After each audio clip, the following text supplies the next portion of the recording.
संगठन के मंडलीय मंत्री भूप सिंह जी को बहुत बहुत धन्यवाद। मंडल उपाध्यक्ष भाई सुनील यादव जी कार्यक्रम में वक्ताओं की श्रेणी में मैं सर्वप्रथम यहाँ पर आशीर्वाद देने के लिए हमारे गार्जियन स्वरूप इस कार्यक्रम ये जो मंच पर जो भी लोग फोटो खिंचा रहे हैं पर्याप्त समय मिलेगा। विजय कुमार बंधु जी हमारे बीच हैं, उनके साथ में प्रदेश की कार्यकारिणी, सभी पदाधिकारी, सभी मंडलों के पदाधिकारी, सभी जनपदों के पदाधिकारी और इस किया जाओ आ जाओ प्लीज। जिस मकसद से, ये छोटा मकसद नहीं है, ये बड़ा मकसद है। किस लिए हम आए हैं? बोलो भाई। पुरानी पेंशन बहाल करो, पेंशन बहाल करो। किस लिए? पुरानी पेंशन बहाल करो, उस पर बात की जाए। आप ऐसे नहीं, पूरी ताकत साथ बनाए, पूरी बात की जाए। कौन सी बात? पुरानी पेंशन बहाल करो। कौन सी बात? जहां आपकी बैठ जाए, मैं शुक्रिया सबको करता हूं, धन्यवाद देता हूं।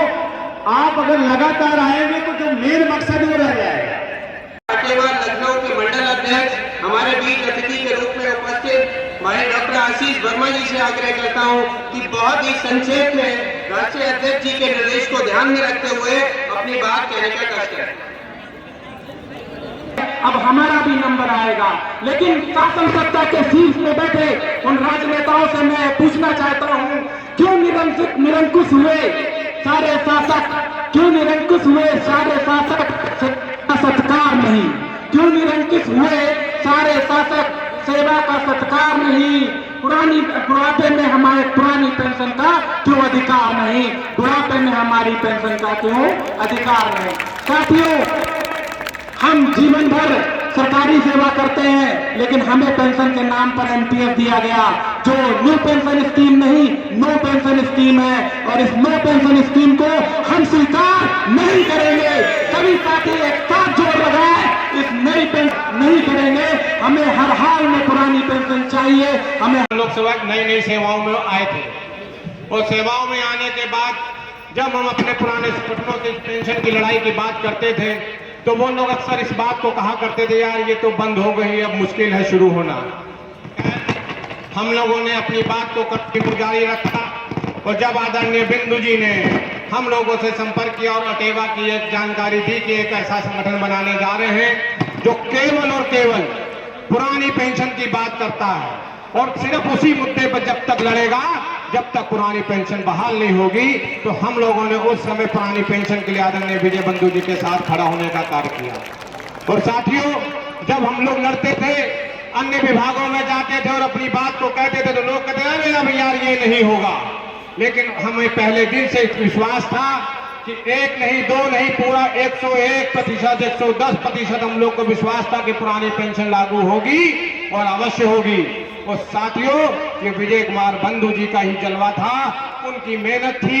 वो दिन रात जिस तरीके से भागते थे, आज राजस्थान, छत्तीसगढ़ और पंजाब और एक कोई और स्टेट है मेरे दिमाग से निकल रहा है, चार स्टेट में पुरानी पेंशन बहाल हुई।